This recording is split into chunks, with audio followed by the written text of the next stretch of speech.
বিজ্ঞানের গবেষণায় নতুন একটি রক্তের গ্রুপ আবিষ্কৃত হয়েছে। সেই গ্রুপের নাম জি নেগেটিভ। আসুন আমরা দেখে নিই সম্পূর্ণ ভিডিও। চিকিৎসা বিজ্ঞান, জিনতত্ত্ব ও মানুষের বিবর্তনের ধারণা কি আছে এই নতুন রক্তের গ্রুপে? বিরল এই রক্তের গ্রুপটি সম্পর্কে জানার আগে আমাদের সাধারণ রক্তের গ্রুপ বিষয়ে কিছুটা ধারণা থাকা দরকার। রক্তের গ্রুপ বলতে মূলত বোঝানো হয় রক্তের লাল কণার গায়ে থাকা বিশেষ প্রোটিন বা অ্যান্টিজেন।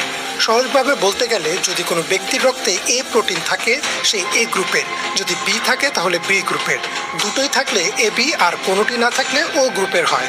পাশাপাশি আরএইচ নামের আরেকটি গুরুত্বপূর্ণ প্রোটিন থাকে।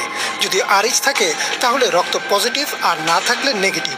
ফলে এ পজিটিভ, এ নেগেটিভ, ও পজিটিভ বা ও নেগেটিভ ইত্যাদি ধরনের পরিচিত গ্রুপগুলো তৈরি হয়। কিন্তু বিজ্ঞানীরা সম্প্রতি এমন এক রক্তের গ্রুপ খুঁজে পেয়েছেন যা অতীতে কখনো চিহ্নিত হয়নি।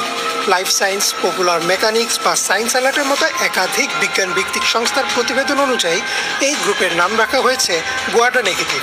তবে অনানুষ্ঠানিকভাবে বিভিন্ন গণমাধ্যমের সংক্ষেপে একে জি নেগেটিভ ডাকা হচ্ছে।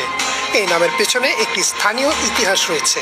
ফ্রান্সে বসবাসরত যে মহিলার শরীরে এই রক্ত পাওয়া গেছে তিনি ক্যারিবিয়ান অঞ্চলের গুয়াডেলু দ্বীপ থেকে আসা।